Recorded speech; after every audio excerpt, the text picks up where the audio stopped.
Airway and TMJ. The normal way to breathe is through your nose. As we grow and develop, certain things such as pollen, cow milk, and other variables can cause an allergic reaction, causing the lymphoid tissues known as tonsils and adenoids to become swollen. As the tonsils and adenoids become swollen, they develop into an obstruction for nasal breathing, and slowly mouth breathing begins to be the primary intake of air into the body. In order to breathe through the mouth, the lower jaw comes down, the tongue comes off the palate and settles on the lower teeth. Nasal breathing is the correct way for air to enter the body, and during nasal breathing, the tongue rests at the palate and the pressure of the cheeks is balanced by the tongue.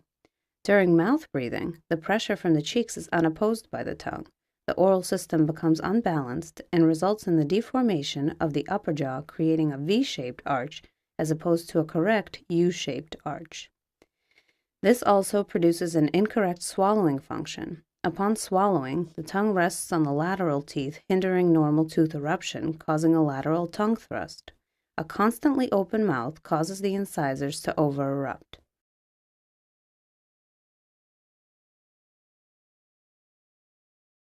The result is a deformation of the lower arch known as the bicuspid drop-off.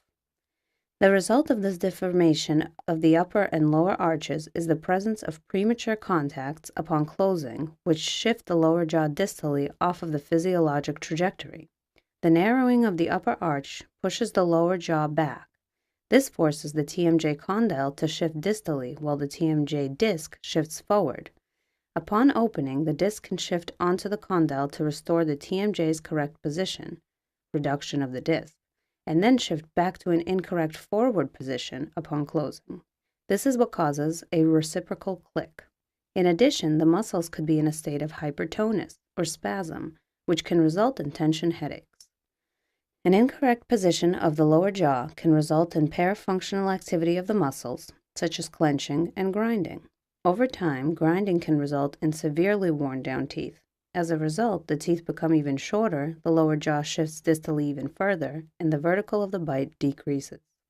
In time, joint degeneration occurs.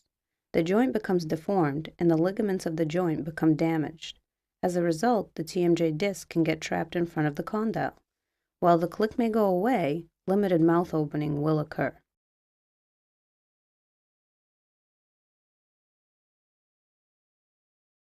A distally shifted jaw and tongue positions result in even further restriction of the airway. In order to open up the airway, the neck moves forward and the head tilts backwards. This stresses the spine and fatigues the neck muscles, which results in neck, back, and shoulder pain.